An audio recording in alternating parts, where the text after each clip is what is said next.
So, ayan, sinasagot ko yung mga tanong ng aking mga comment, mga sisi ko na gustong mag-apply sa Turquess. Paano ako mag-apply sa Turquess?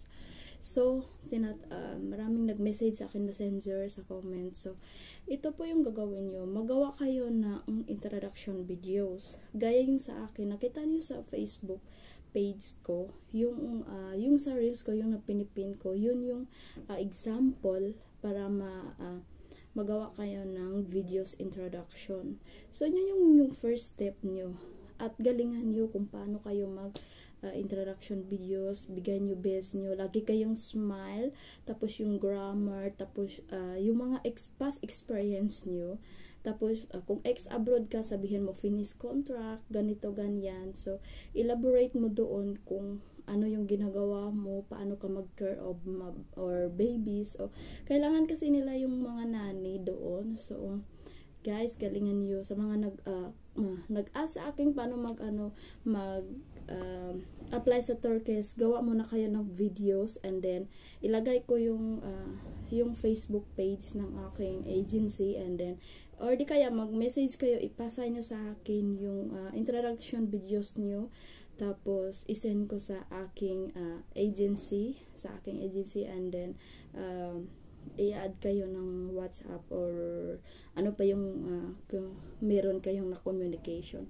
So, ayun, yun lang, introduction videos lang ang gagawin nyo, and then gagawin nyo na yung best nyo, bigay nyo yung lahat. Tapos ang bilis naman mag-hire kung maganda yung introduction videos nyo, mga mi.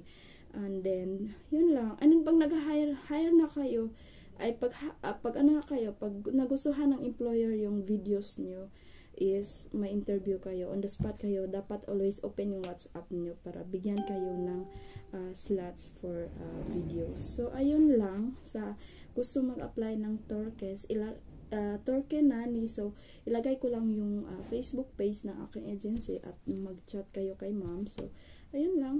So, galingan nyo yung grammar, yung mga pronunciation, elaborate nyo kung may experience ba kayo sa abroad or wala, at ilang years ba yun, or finish contract ba kayo. Wala naman sama kung first timer ka, basta may experience kayo about sa pag-aalaga ng bata. At mayroon din yung paglilinis ng mga bahay or ganyan. Siyempre, nanny yung nyo, ina-apply nyo. So, dapat may experience kayo sa mga bata. Ayan lang.